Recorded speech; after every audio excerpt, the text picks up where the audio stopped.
Gloria a Dios, que Dios les bendiga a todos, hermanos. Bueno, agradecemos al Señor por este privilegio que Dios nos regala de estar en la casa del Señor y poder glorificar su santo nombre. Ya le cantamos al Señor a través de nuestra ofrenda de labios, lo hemos honrado y hoy vamos a leer la palabra del Señor. Sin antes saludarles, hermanos, en el nombre del Señor y a los amigos si tenemos en medio nuestro, así también a los hermanos y amigos que nos están viendo a través de las redes sociales y a los que también en un futuro pues estarán allí observando el video. Vamos a leer la palabra del Señor. Gloria al Señor. Vamos a buscar en nuestras Biblias en el Salmo 139. Busquemos este pasaje de la palabra del Señor en el Salmo 139. Y vamos a leer desde el versículo 1 hasta el versículo 8. Salmo 139, versículo 1 en adelante. Dice la palabra del Señor de la siguiente manera: Oh Jehová, tú me has examinado y conocido. Tú has conocido mi sentarme y mi levantarme. Has entendido desde lejos mis pensamientos. Has escudriñado mi andar y mi reposo, y todos mis caminos te son conocidos. Pues aún no está la palabra en mi lengua, y he aquí, oh Jehová, tú la sabes. Detrás y delante me rodeaste, y sobre mí pusiste tu mano. Tal conocimiento es demasiado maravilloso para mí. Alto es, no lo puedo comprender. ¿A dónde me iré de tu espíritu? ¿Y a dónde huiré de tu presencia? Si subiere a los cielos, allí estás tú. Y si en el Seol hiciere mi estrado, he aquí, allí tú estás. Amén. Hasta ahí leemos la palabra del Señor. Bueno, como ya sabe usted, hermano, estamos hablando del tema de la teología cristiana.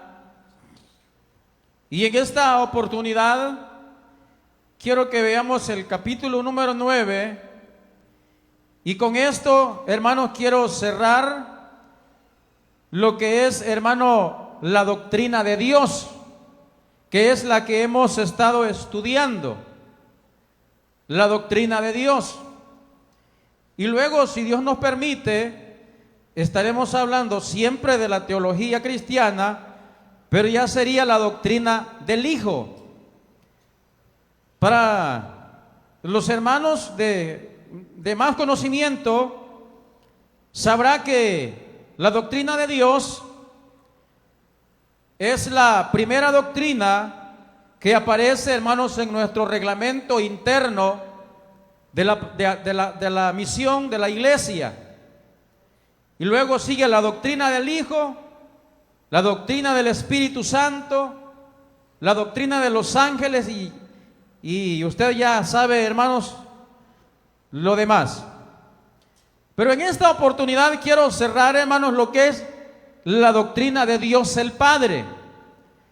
Y tenemos un subtema que es, hermano, efectos de los atributos de Dios en mi vida.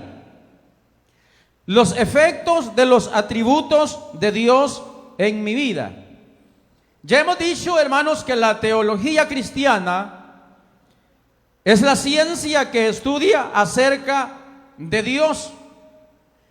Y este último, hermanos, capítulo de la doctrina del Padre, quiero que veamos algo interesante, porque ya conocemos, hermanos, y hemos visto a lo largo de este estudio los atributos, o por lo menos algunos atributos de Dios, porque quizás a nuestra mente serían innumerables. Pero nos podemos preguntar en qué forma afecta positivamente todo esto que hemos hablado a nosotros como hijos de Dios. ¿En qué forma a nosotros nos hace bien el hecho de que hayamos hablado, hermanos, de todos los atributos, o por lo menos de algunos de los atributos de Dios el Padre? Entre los atributos que hemos estudiado un poco, tenemos, hermanos, la omnipotencia de Dios, es decir, que Dios todo lo puede. También la omnisciencia de Dios, es decir, que Dios todo lo sabe. También la omnipresencia de Dios, hermano, que significa que Dios está en todo lugar. También hemos visto la eternidad de Dios, la inmutabilidad de Dios. Sabemos, hermanos, que todo esto es algo natural de Dios en su esencia. Es algo natural de Él. Pero ¿qué significa para mi vida esos atributos? ¿Qué efectos, hermanos, producen en nuestra vida los atributos de Dios? Es decir, quizás usted se puede preguntar, si Dios es eterno, ¿en qué afecta positivamente a mi vida el que Él sea eterno? Si Dios todo lo sabe, ¿cuál es el beneficio que yo tengo el hecho de que Dios todo lo sepa? Si Dios es todopoderoso, ¿qué beneficio tiene mi vida o la suya el hecho de que Dios sea todopoderoso? Entonces, quiero que estudiemos por lo menos estos tres atributos, hermano, de nuestro Dios. ¿Y qué efecto produce en mi vida el efecto, hermano, de que Dios sea omnisciente y así sucesivamente? Número uno, la omnisciencia de Dios, hermano, trae consuelo a mi vida. La omnisciencia de Dios trae consuelo a mi vida. Dice los versículos que leímos anteriormente, los primeros versículos. Ponga atención, dice: oh Jehová, tú me has examinado y conocido. Es decir, mientras vamos leyendo esto, metámonos en esa escena lo que Dios es para nosotros. Dice: oh Jehová, tú me has examinado y conocido. Tú has conocido mi sentarme y mi levantarme. Has entendido desde lejos mis pensamientos. Has escudriñado mi andar y mi reposo, y todos mis caminos te son conocidos. Luego dice: pues aún no está la palabra en mi lengua, y he aquí, oh Jehová, tú la sabes. Entonces, en estos versículos que hemos dado lectura, el rey David expresa, mis hermanos, que Dios nos conoce. Él conoce nuestros pensamientos. Él conoce, hermano, nuestras palabras, que muchas veces quisiéramos expresarlas, pero no lo hacemos. Entonces, nos llama la atención el hecho de que David en muchas ocasiones diga: Señor, examíname, purifícame. Y es que si ustedes se recuerdan, todas aquellas cosas, especialmente una, que David quiso ocultar delante de Dios. Y es en aquella ocasión que usted ya conoce la historia, donde David, hermanos, se había quedado, que no fue a la batalla, a la guerra. Y usted ya conoce muy bien la historia de lo que pasó con Betsabé. Y David se lo tenía, según él, bien calladito. Dijo: aquí no ha pasado nada. Y por tratar la manera de querer cubrir un pecado, cometía otro pecado y así sucesivamente, pensando en que él todo lo tenía controlado. Déjeme decirle que hablando de pecado, por muy pequeño que sea, usted no lo puede controlar. Yo no lo puedo controlar. Porque lo que sucede es que a veces como cristianos decimos, yo tengo controlada esta situación. Hablando, hermanos, de los pecados que pueden haber. Mentira. Nadie puede controlar un pecado por muy pequeño que sea. Entonces, David, hermanos, en su mente lo tenía controlado todo. Aquí nadie se da cuenta, nadie sabe, nadie sabrá de las cosas que están pasando en mi vida. Pero si nosotros notamos en la palabra del Señor que cuando llegó el profeta Natán y descubrió, hermanos, todo lo que había en el interior de David, y miren, si usted nota, hermanos, David sabiendo lo que él había cometido y así, hermanos, estaba haciendo un juicio sobre lo que el profeta le estaba diciendo.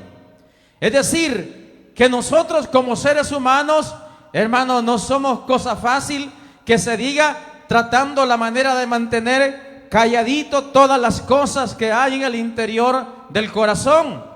Entonces, pero en ese momento David se da cuenta que todo lo que, entre comillas, él tenía controlado estaba al descubierto.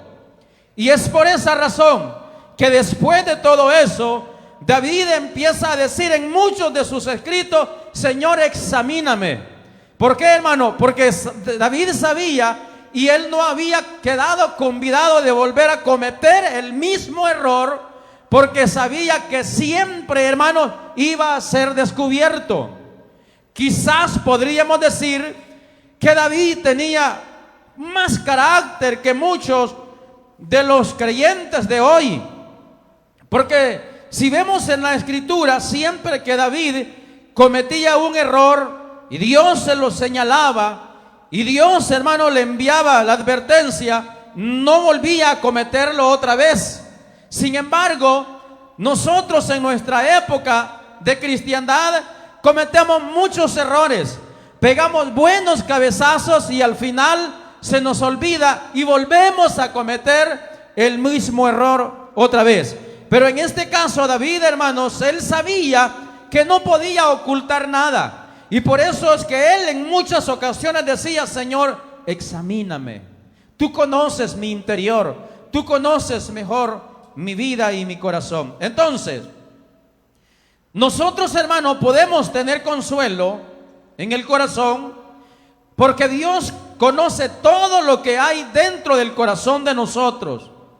Él conoce nuestras aflicciones, Él conoce nuestro dolor, Él conoce nuestra soledad. Dice el Salmo 26:2. Mire cómo dice: escudriñame, oh Jehová, y pruébame. Examina mis íntimos pensamientos y mi corazón. ¿Por qué David decía esto? Es que él ya había experimentado que nada se podía ocultar delante de su Dios. Igualmente, mis hermanos, el consuelo de Dios viene para nuestra vida, porque su omnisciencia significa que Él todo lo sabe resolver. Significa que Él todo lo puede hacer. Él sabe cómo sacarnos adelante a nosotros en nuestras angustias, por difíciles que éstas sean. Él sabe cómo hará para sacarnos adelante y para darle una salida victoriosa a nuestras consecuencias o a nuestras dificultades que nos pasan en la vida. Encontramos una lectura, hermanos, en el Evangelio de Juan, capítulo 6, versículos 5 y 6 relacionado a esto, y dice de la siguiente manera. Dice: cuando alzó Jesús los ojos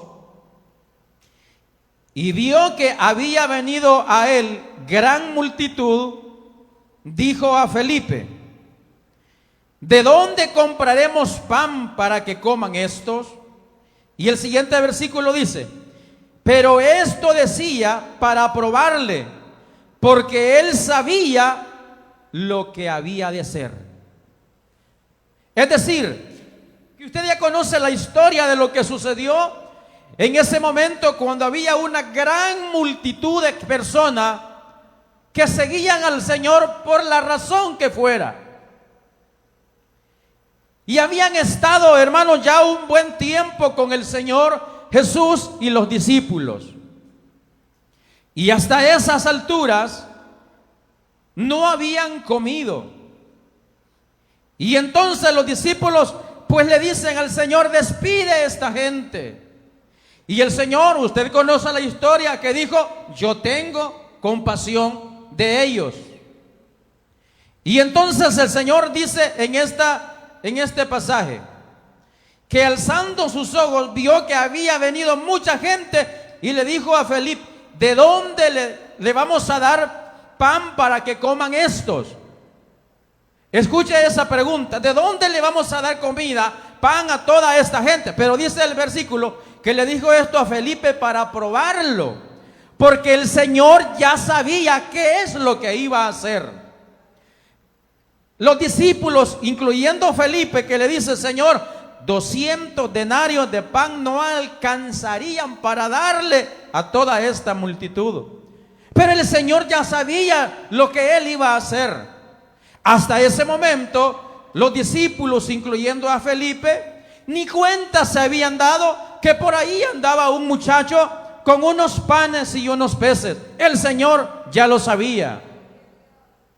Hasta ese momento, nadie sabía lo que el Señor iba a hacer con aquellos panes y con aquellos peces. Él ya lo sabía, de ahí nadie lo sabía. Y le dijo a Felipe esta pregunta, pero para probarle, para ver hasta dónde alcanzaba la fe de él y de los demás. Ahora bien, quizás, hermanos, nosotros en nuestra vida tengamos problemas de la índole que sea, y nosotros pensemos, hermano, que no hay nada que hacer según nosotros. Pero como el Señor lo sabe todo, aunque yo no sepamos qué hacer, Él ya sabe cómo va a hacer. En ese momento los discípulos y nadie sabía cómo iban a hacer para darle de comer a aquella gran multitud de gente. Quizás nosotros podemos decir: ¿y cómo voy a hacer para salir de este problema que yo estoy viviendo? Usted no lo sabe, pero Dios ya lo sabe cómo hacer. Usted no sabe cómo vamos a hacer para salir de los problemas angustiosos que nos agobian, pero el Señor ya sabe cómo va a hacer Él. Los discípulos no idea tenían cómo el Señor le iba a dar de comer a aquella gente. Es más, aquel muchacho solo andaba 5 panes y 2 pececillos, y la multitud era inmensa. Aún quizás podrían decir: ¿y cómo le vamos a dar de comer a esta gente con 5 panes y 2 peces? Si esas 2 cositas una sola persona se las come, alguien que sea de buen comer. 2 pescaditos y 5 pancitos, un almuerzo, medio almuerzo. Pero el Señor ya sabía que con eso le iba a dar de comer a 5,000 personas, dice la palabra, sin contar las mujeres y los niños. O sea que era más de 10,000 posiblemente. Entonces hay cosas, hermano, que nosotros no sabemos qué hacer, pero el Señor ya lo sabe. A lo mejor el Señor nos ve a nosotros, porque déjeme decirle que casi todo, o por no decir todo, nosotros vivimos angustiados todos los días. Que porque hay enfermedades, que porque hay problemas familiares, que porque hay muchas veces deudas, que porque el trabajo se ha limitado, que porque yo quisiera aspirar a algo más y no puedo, me siento atado. Por la razón que sea, vivimos angustiados, vivimos preocupados y no sabemos qué hacer. Y el Señor quizás en el cielo, así como a Felipe, solo nos está viendo, nos está tanteando. Nos está observando las vueltas que damos en un solo puesto y nunca encontramos una salida. Y el Señor la tiene en un segundo. Los discípulos y la gente aquí, hermano, 200 denarios de pan no alcanzarían para darle de comer a esta gente. Y el poquito que había ahí, Dios sabía, el Señor sabía que ahí estaba lo que la gente necesitaba. Muchas veces nosotros tenemos lo que necesitamos y no nos damos cuenta. Tenemos cerca de nosotros lo que necesitamos para aspirar a más, para crecer en lo espiritual, en lo económico, en lo material. Pero no nos damos cuenta que la solución del problema la tenemos ahí cerca y no nos damos cuenta. Entonces, hermanos, nosotros que nos preocupamos porque no sabemos qué hacer, el Señor Jesús ya lo sabe. El Señor Jesús ya lo sabe. Es decir, su omnisciencia trae consuelo a mi vida. Es decir, que el hecho de que el Señor sea omnisciente, eso debe traer consuelo a su vida y a la mía. Porque que aunque usted y yo no sepamos qué hacer para salir de las dificultades, pero Él ya lo sabe. Eso debe de consolarme a mí y a usted, hermano, que el Señor ya sabe qué hacer con los problemas que nos agobian. Dice el Salmo 56:9: serán luego vueltos atrás mis enemigos. El día que yo clamare, esto sé, que Dios está por mí. Entonces, hermano, ante esto, dice el salmista aquí, que lo que hay que hacer es clamarle al Señor. Número 2, la omnipresencia de Dios trae seguridad a mi vida. Escucha bien, la omnipresencia de Dios trae seguridad a mi vida. Dice Proverbios capítulo 15, versículo 3: los ojos de Jehová están en todo lugar, mirando a los malos y a los buenos. A nosotros los seres humanos se nos hace difícil poder, hermanos, entender este atributo de Dios.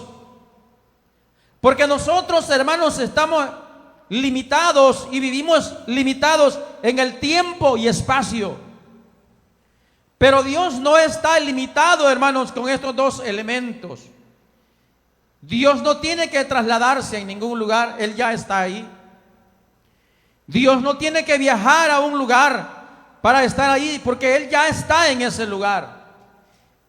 Encontramos esta lectura en Hechos capítulo 17, verso 27, y dice así: para que busquen a Dios, si en alguna manera palpando puedan hallarle, aunque ciertamente no está lejos de cada uno de nosotros. Esto, hermanos, es aquel momento cuando el apóstol Pablo, hermanos, entró a Grecia. Y usted sabe, hermanos, según los escritos, que los griegos eran personas muy inteligentes. Los griegos, ellos querían saber de todo. Toda cosa que era nueva para ellos, no simplemente se quedaban en saber que era nuevo, sino que trataban la manera de investigar qué era aquello nuevo para ellos. Y dice la palabra del Señor que cuando el apóstol Pablo entró a la ciudad, empezó a ver, dice, que en cada lugar había un altar para los dioses que ellos conocían. Y entre ellos dice que encontró un altar con una escritura que decía: al Dios no conocido. Entonces, Pablo les dice, hermanos, a ellos: ¿ustedes creen que ese Dios que ustedes no conocen, que está allí en esa escritura, está muy lejos de ustedes? Pues no, está más cerca de lo que ustedes piensan. Igualmente, hermanos, a nosotros nos pasa que muchas veces pensamos que Dios está demasiado de lejos de nosotros. Mire, en el momento de la prueba, en el momento de la dificultad, del problema, nosotros creemos que Dios está demasiado de lejos de nosotros. Sin embargo, ya dije que Dios no puede viajar para estar en algún lugar. No, Él ya está ahí. Su palabra dice: ¿a dónde me iré de tu presencia? ¿A dónde yo me voy a esconder? No hay un sitio donde la presencia de Dios no esté. Él está en todo lugar. De manera, hermano, que la omnipresencia de Dios debe de traer seguridad a mi vida y a la suya. Entonces, Pablo, hermano, le dice: si ustedes sienten que Dios está lejos de ustedes, ese no es problema de Dios, ese es problema de ustedes. En el caso de nosotros, hermano, si nosotros creemos que Dios está lejos de nosotros, ese no es problema de Dios, ese es problema mío. Si yo creo que Dios está muy lejos, es problema mío, porque yo siento que Dios está lejos de mí por las cosas que yo he hecho que han ofendido a Dios. Por las cosas que yo hago que ofenden a Dios, eso hace que yo sienta que Dios no está conmigo. Eso hace que yo sienta que Dios está lejos de mí, pero no porque Él esté lejos, Él siempre está cerca, sino, hermano, por los pecados que nosotros cometemos. Nos hacen pensar y nos hacen creer que Dios está demasiado de lejos y que es inalcanzable para nosotros. Eso es lo que Pablo estaba tratando de decirles. Si ustedes sienten que Dios está muy lejos de ustedes, esa no es culpa de Dios, es culpa del pecado que ustedes han cometido. Es decir, hermanos, que no hay lugar en la tierra donde nosotros podemos estar demasiado de cerca de Dios o demasiado de lejos. Dios está en todo lugar, hermanos, está el Señor, porque su palabra dice que Él es omnipresente. Él está siempre cerca, en todo lugar.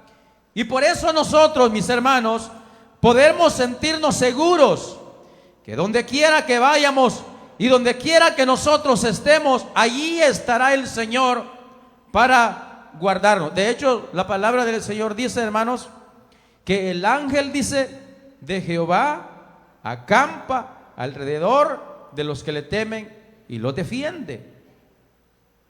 Entonces, aquel que no teme a Dios, hermanos, es que siente que Dios está lejos de él, porque se ha apartado por las irregularidades que ha cometido delante de la presencia del Señor.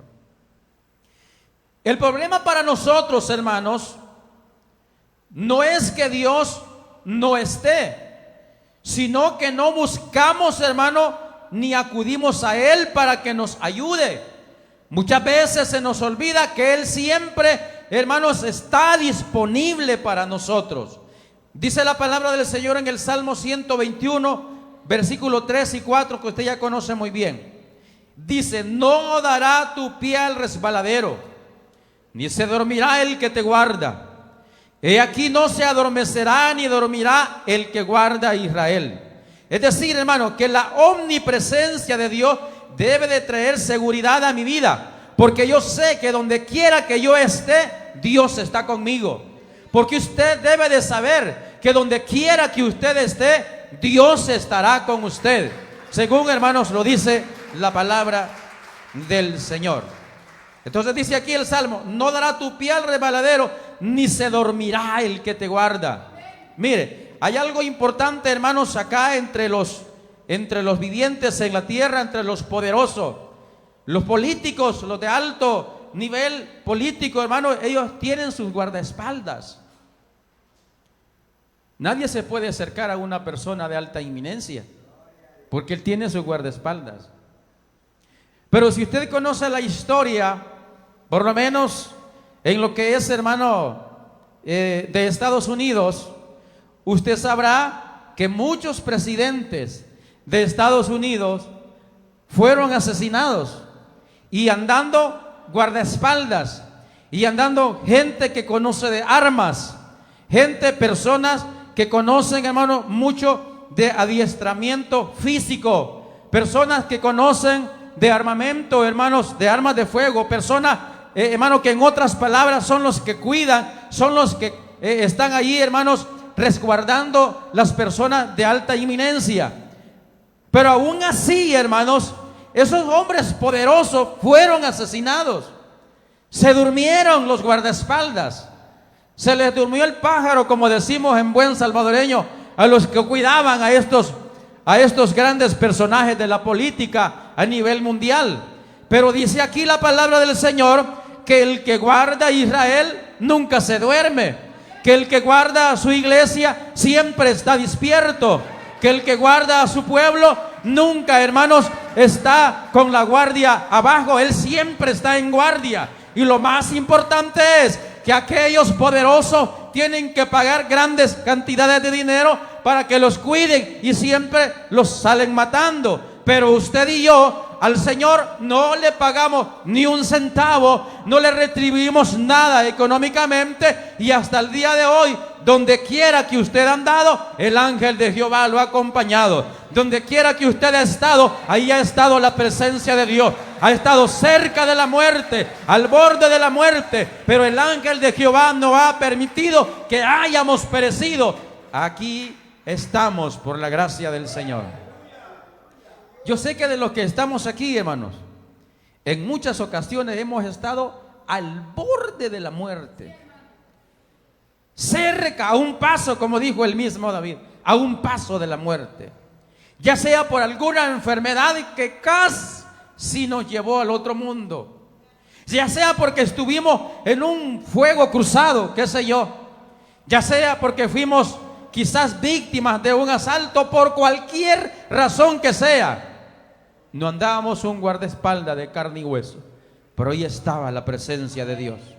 Y eso nos debe de generar a nosotros, hermanos, confianza de que el Señor está, hermanos, en cada una de nuestras vidas, de que el Señor está con cada uno de nosotros. Es decir, que la omnipresencia de Dios, hermanos, trae seguridad a mi vida y debe traer seguridad a la suya, porque Él ha prometido estar con nosotros todos los días hasta el fin del mundo. Número 3 y último, es la omnipotencia del Señor, de Dios. La omnipotencia de Dios trae, hermanos, esperanza a mi vida. Este es un atributo natural de nuestro Dios, la omnipotencia. Y ese atributo natural de Dios afecta en mi vida positivamente porque me trae esperanza. Dice la palabra del Señor en Génesis capítulo 17, versículo 1. Pero Abraham, porque así se llamaba primero, dice, pero Abraham, de edad de 99 años, cuando le apareció Jehová y le dijo: yo soy el Dios Todopoderoso, anda delante de mí y sé perfecto. La vida del ser humano está limitada materialmente a su capacidad física y mental, y hay muchas situaciones, hermanos, que en el ser humano tenemos que enfrentar, pero que no las podemos superar con nuestras capacidades, que son limitadas. Es imposible de enfrentarlas y resolverlas por nosotros mismos. Abraham, según el versículo que leímos, con Sara, ya eran personas muy avanzadas de edad. Y para esa edad, hermanos, ya era, humanamente hablando, imposible que ellos pudieran procrear familia. Dice la palabra que Abraham ya era un hombre de 99 años, casi 100 años, y que su esposa Sara era de 90 años. Era imposible que pudiera ocurrir eso según la mente humana. Eso era imposible. De igual manera, hermano, hay cosas que nos pasan, hermano, que nosotros somos incapaces de poderlas resolver. Esta es una de ellas. O una enfermedad terminal que el médico diga: mire, llévenselo a casa. Ya no hay nada que hacer por esta persona. Quizás le falten días para que se despida de este mundo. Quizás le falten horas para que parta de esta tierra. Esas cosas así, hermano, y como esta de esta pareja de ancianos, para nosotros los seres humanos son imposibles de poderlas superar. No tenemos la capacidad de superarlas. No podemos. Ya Abraham con esa edad avanzada. Y en ese momento, hermanos, cuando el ser humano llega al límite que ya no puede hacer nada ni por él ni por ella, entonces ese es el campo donde Dios trabaja. Ese es el área donde Dios es fuerte. Ese es el área donde ni el doctor, ni el médico, ni la ciencia, ni el brujo, ni el hechicero, ni nadie puede hacer nada. Ese es el campo especial donde Dios trabaja. Quizás en la vida, hermanos, habrán miles de personas con problemas idénticos a esos, que el médico ya no puede hacer nada, pero Dios es todopoderoso. Dice su palabra que Él es omnipotente, y con ese atributo natural de Dios, que es omnipotente, me da esperanza a mí, que yo pueda resolver mi problema, porque sé que mi Dios lo puede hacer. Eso me genera esperanza a mi vida. Bendito sea el Señor. Entonces hay cosas que no podemos resolverlas, que necesitamos venir a Dios porque Él sí puede resolverlas. Hay cosas difíciles en nuestra vida, hermano, que por mucho que le encontremos o que le busquemos una solución, nunca la vamos a encontrar. Solamente Dios lo puede hacer. Solamente Dios. Pero para eso tenemos que venir a Él. Tenemos que venir al Señor. Entonces, situaciones como esta que estaba pasando Abraham y Sara son las que llenan de desesperanza y angustia, hermanos, al ser humano. Pero qué maravilloso es saber, hermanos, que cualquier situación de esta, que la vemos tan imposible, tan difícil, hay alguien que sí la puede resolver. Ese es nuestro Dios. Ese es nuestro Dios todopoderoso. De manera, hermanos, que todas estas tres cosas que estamos viendo nos deben de fortalecer a nosotros. Porque podemos pensar, ¿y de qué me sirve a mí saber que Dios es todopoderoso? ¿Cómo no? Eso afecta a mí positivamente. ¿Por qué, hermano? Porque a mí me llena de esperanza.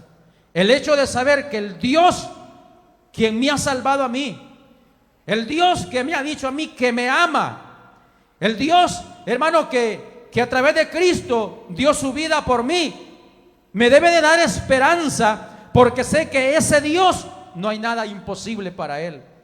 Eso a mí me debe de llenar de esperanza. Y el hecho de que Dios sea omnipresente, que está en todo lugar, eso a mí me da seguridad, porque sé que Dios, donde quiera que yo esté, a mí me va a cuidar. Donde quiera que usted esté, Dios lo va a cuidar. Y en tercer lugar dije, hermanos, el hecho de que Dios sea omnisciente, eso a mí me da consuelo, porque sé que Dios es el que me consuela a mí. Bendito sea el nombre del Señor. Entonces, hermanos, el hecho, hermanos, de que Dios en sus atributos grandiosos, por lo menos estos tres que hemos visto, nos debe de generar a nosotros esa seguridad de que Dios nunca se apartará de nuestro lado. ¿Y sabe cuál es lo más importante, hermano? De que Dios nos ha escogido a nosotros.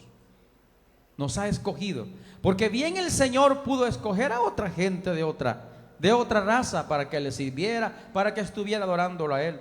Pero nos escogió a nosotros. Debemos de sentirnos agradados, privilegiados, de que ese Dios eterno, hermanos, que es omnisciente, omnipresente y omnipotente, hermano, nos ha cuidado a nosotros hasta el día de hoy. Por esa razón, hermano, no hay por qué nosotros distraernos de la mirada, hermanos, en aquel que ha puesto, hermano, en nosotros ese buen deseo de poder servirle, y que nuestra vida espiritual, como dice su palabra, vaya cada día en aumento, hermanos. Así como la luz de la aurora dice que hasta que el día es perfecto. Quizás hayan cosas en la vida presente que nosotros no entendamos por qué suceden. Quizás hayan situaciones en la vida, hermanos, que nosotros nos aferremos y digamos, ¿por qué a mí me tiene que pasar esto? Quizás nunca lo vamos a entender. Quizás nunca lo vamos a saber mientras estemos en esta vida física. Pero seguro estoy que vendrá un día en el cual nos daremos cuenta el porqué de las cosas. Para cada situación en la vida de los seres humanos, siempre Dios tiene un propósito. Lo que sucede es, hermano, es que nosotros desconocemos los propósitos de Dios. Y nosotros, hermano, debemos de darle gracias al Señor. Que aunque no nos demos cuenta del por qué pasan las cosas, pero hay una razón por la cual siempre tenemos que agradecerle al Señor.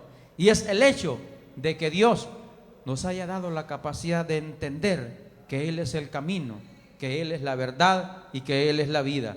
Porque todas las cosas, hermano, aquí en la tierra, cuando nos vayamos de este mundo, aquí quedará. Lo único que a nosotros nos tomará en cuenta, hermanos, en el día final o en la otra dimensión, es lo que hayamos hecho en lo espiritual, ya sea por poco o por mucho.